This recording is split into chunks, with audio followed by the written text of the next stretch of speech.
We bring you the latest updates from the Pna Newsroom. Canadian Prime Minister Justin Trudeau offered to collaborate with President Ferdinand Marcos Jr. to further develop the country's micro, small, and medium enterprises, or MSMEs. This as the two leaders met on the sidelines of the ASEAN Summit in Phnom Penh, Cambodia on Sunday. The Canadian leader cited efforts that can be done to make it easier for Canadian investors to secure infrastructure projects in the Philippines. Marcos, meanwhile, said one of the thrusts of his administration is to assist MSMEs in recovering from the pandemic. He assured Trudeau that the government will simplify the process to entice more Canadian investors, which will then provide more jobs and will boost the local economy. The two leaders also discussed ways to effectively manage climate change. Marcos said the Philippines is very vulnerable to the consequences of climate change due to its geographic position, describing it as a sink that absorbs carbon dioxide. Trudeau said Canada had the same experience after being hit by hurricanes, forest fires, droughts, and floods. He said there is still a lot of work to do, and having people becoming more aware of it is already a big step. The Philippines and South Korea will step up their cooperation in various areas, including security, infrastructure, and energy. President Ferdinand Marcos Jr. said the country's newly launched bilateral platforms on science and technology, fisheries, cooperation, and maritime cooperation all contribute to the deepening of this engagement. He also thanked South Korea for its solidarity initiatives, particularly the Brunei, Darussalam, Indonesia, Malaysia, Philippines, East ASEAN Growth Area. Marcos also backed Seoul's efforts on the denuclearization of the Korean Peninsula, with the Philippines expressing concern over North Korea's continuous missile testing.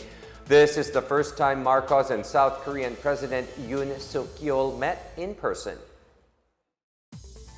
The government eyes to expand the subsidy programs in the country to cushion the impact of high inflation rates. From the proposed budget for next year, the Marcos administration targets the provision of subsidies and cash aid worth 206 billion pesos. The Department of Social Welfare and Development will get a big chunk of the budget for its social assistance programs, while other agencies such as Health, Labor, and Agriculture will also get their slice of the aid pie. Marikina City Representative Stella Kimbo welcomed the move, saying providing assistance to affected sectors is one way for the government to boost spending. She also noted that despite the high inflation in the third quarter of the year, all sectors on the supply side grew, as shown by the 7.6% gross domestic product growth. President Ferdinand Marcos Jr., through the Department of Agriculture, has vowed to provide additional fertilizer assistance to support farmers. The DA targets to start the distribution of fertilizer assistance in time for the dry season 2022 to 2023 by December 2022. The agency is already distributing fertilizer discount vouchers funded through the 2021 and 2022 national budget. The president earlier met with top officials of the DA, Department of Trade and Industry, and the Philippine International Trading Corporation to discuss the country's fertilizer importation requirements. The DA has received a 4.1 billion peso fund to buy about 2.2 billion bags of urea to be given in kind to farmers. Agriculture Undersecretary Domingo Panganiban directed the regional field offices to ensure accurate, efficient, and immediate delivery of the fertilizers in coordination with the PITC and concerned local government units.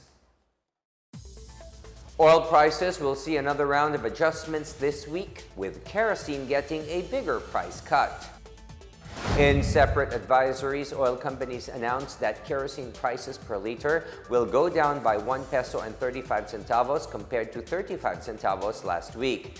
Diesel will have a 30 centavo per liter cut compared to last week's 50 centavos. Meanwhile, gasoline prices will increase by 90 centavos per liter, lower than last week's 1 peso and 40 centavos hike per liter. The changes will take effect starting 6 a.m. The price adjustments were based on the movements of oil prices in the world market. And that is the latest and the biggest stories from the PNA Newsroom. For more news content, visit our webpage or head on to the Philippine News Agency's Facebook and Twitter accounts. We are also shown on the social media pages of the Office of the Press Secretary and on Radio Pilipinas RP1. Stay tuned for more news updates. I am William Theo. We tell stories that inspire change.